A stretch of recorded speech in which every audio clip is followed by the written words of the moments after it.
Hi, and welcome to the new season of the New Bedford Symphony Orchestra and to opening night, a concert called The Magic of Mozart, devoted entirely to the music of Mozart.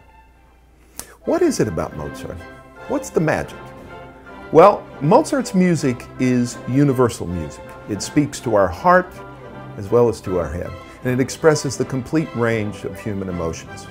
Leonard Bernstein has a great quote about Mozart. He said, "Mozart combines serenity, melancholy, and tragic intensity into one great lyric improvisation. Over it all hovers the greater spirit that is Mozart's, the spirit of compassion, of universal love, even of suffering, a spirit that knows no age, that belongs to all ages."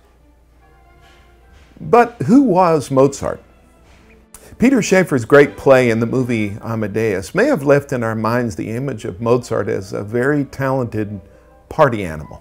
A silly, giggling rascal who drank too much, was terrible to his wife, who tossed off one great masterpiece after the other without really paying much attention to what he was doing, and who died from poisoning by a jealous rival.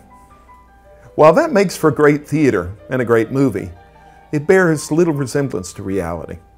Mozart indeed was an astonishingly gifted composer who often composed in his head while copying parts for another work at the same time.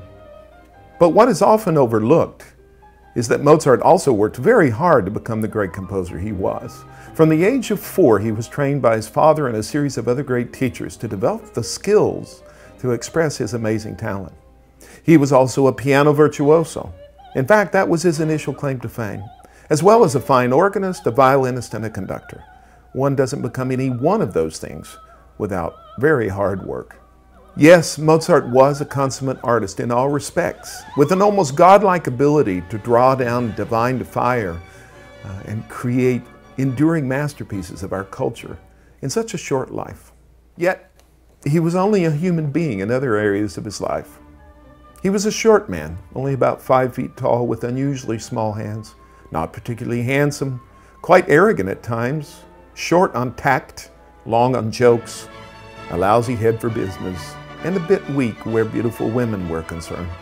And while his death wasn't pleasant, some say it was from a streptococcal infection, others say trichinosis from eating undercooked pork, or several other inventive diagnoses, it certainly wasn't from being poisoned by a jealous Salieri. In short, he was pretty much like the rest of us. A lot of talent, a lot of shortcomings. And this concert will give us a chance to really explore the music of this genius, its passion and its purity, and its power to move us in a way unlike any other composers. We hope to see you at the concert this Saturday at the Zeiterion Performing Arts Center at 8 p.m. And we invite you to check in tomorrow for the next segment of Classical Coffee as we dig into the first piece on that program, the overture to one of the greatest operas of all time, Don Giovanni.